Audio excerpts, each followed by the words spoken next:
agora com o nosso quadro Cuidar Acima de Tudo, um oferecimento da Drogaria Globo. Cuidar acima de tudo. Oferecimento Drogaria Globo. A acne é uma doença de pele bastante frequente que afeta cerca de 80% dos adolescentes. Os hormônios sexuais que começam a ser produzidos na puberdade são os principais responsáveis pelas alterações da pele, que acaba ficando mais oleosa, com cravos, espinhas. Bom, para falar mais sobre este tema, nós convidamos o Dr. James Lima, que é dermatologista. Ele já está aqui com a gente para falar sobre acne, né?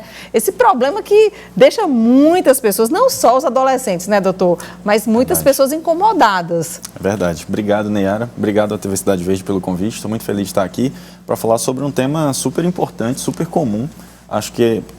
É a principal doença, né, dos seres humanos, é a acne. Então é muito bom a gente estar falando sempre sobre isso. Quando que a acne começa a surgir na nossa pele? Então, existem vários tipos de acne, né? A gente tem pessoas mais adultas com acne depois da menopausa, tem acne neonatal, de pessoas que acabaram de nascer. Então, existem diversas fases, diversos tipos diferentes de acne.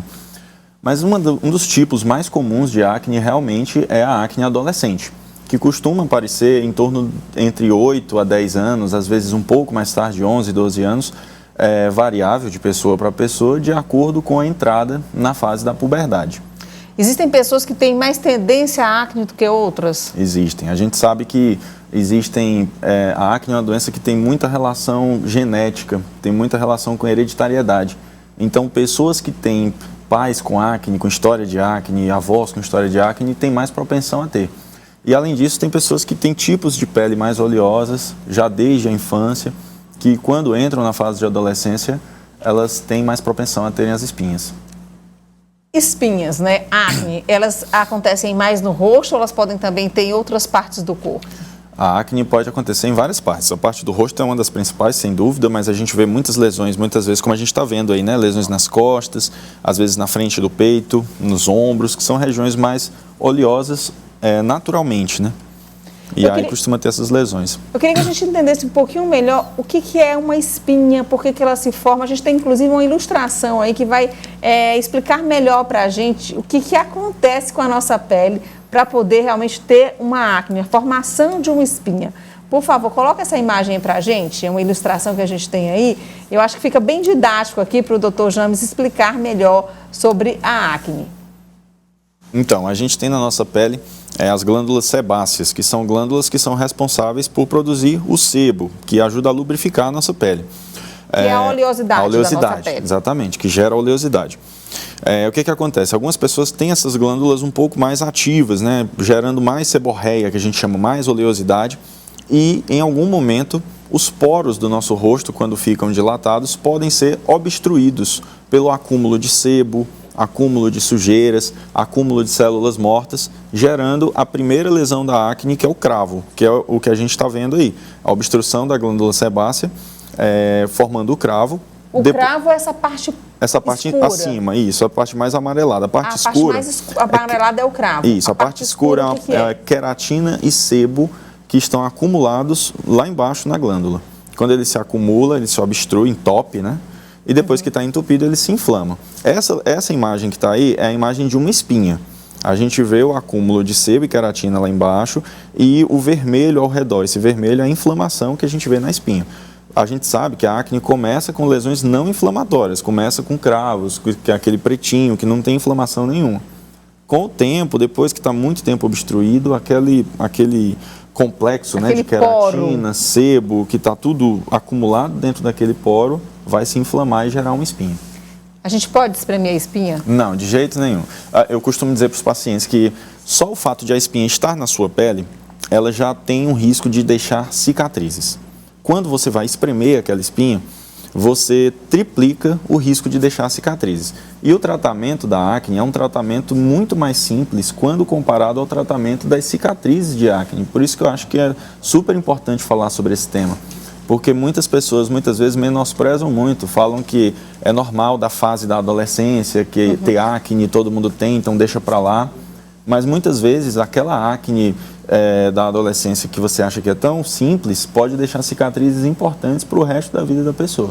Por isso que é importante já cuidar da acne no início, né? Nos primeiros sinais. Assim que surgir o aumento de oleosidade, os primeiros cravinhos, já é importante iniciar o tratamento. A gente não deve encarar a acne adolescente como uma coisa normal, uma fase da vida, porque é uma doença que pode deixar cicatrizes que são estigmatizantes para o resto da vida da pessoa. E quais são os tipos de tratamento, doutor? De um modo geral, eu costumo falar para os pacientes que a gente precisa organizar os produtos que usa no rosto. O adolescente, ele não é tão propenso a usar muita coisa no rosto. Então, a gente costuma organizar um sabonete adequado, que controle um pouco a oleosidade, um protetor solar, porque o sol piora a oleosidade, aumenta a chance de ter espinhas, aumenta a chance de ter manchas. Então, um protetor solar que deixa a pele um pouco mais sequinha, não fique tão oleoso.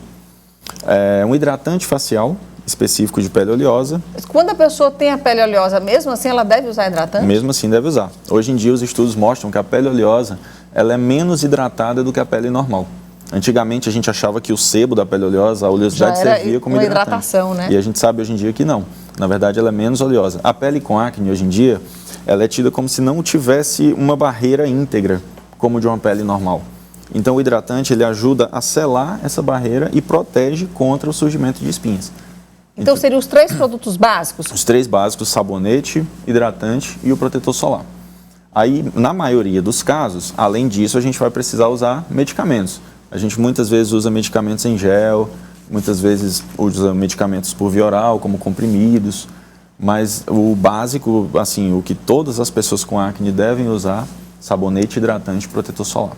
Bom, quando existe uma grande quantidade de acne na pele, né? Então, alguns especialistas, eles indicam a medicação oral. Mas essa medicação tem uma série de cuidados, né? Tem a questão da idade. Quando que ela é indicada, doutor? Então, a gente classifica a acne de acordo com o aspecto das lesões. Muitas vezes, quando as lesões são muito intensas, lesões que a gente chama de nódulos, que são aqueles caroços por dentro, ou cistos, que são aquelas que soltam secreções, geralmente são quadros de acne que precisam de tratamento por via oral. Nesses casos, existem diversos medicamentos que a gente pode fazer. A gente muitas vezes faz antibióticos, faz probióticos e faz a isotretinoína. Então, nesses casos mais graves, nesses casos mais intensos, a gente lança mão desses medicamentos que, como você falou, são medicamentos que a gente precisa acompanhar muito de perto pelo risco de efeitos adversos, mas quando são acompanhados de perto, eles têm um excelente resultado e os efeitos adversos são muito mais tranquilos de lidar.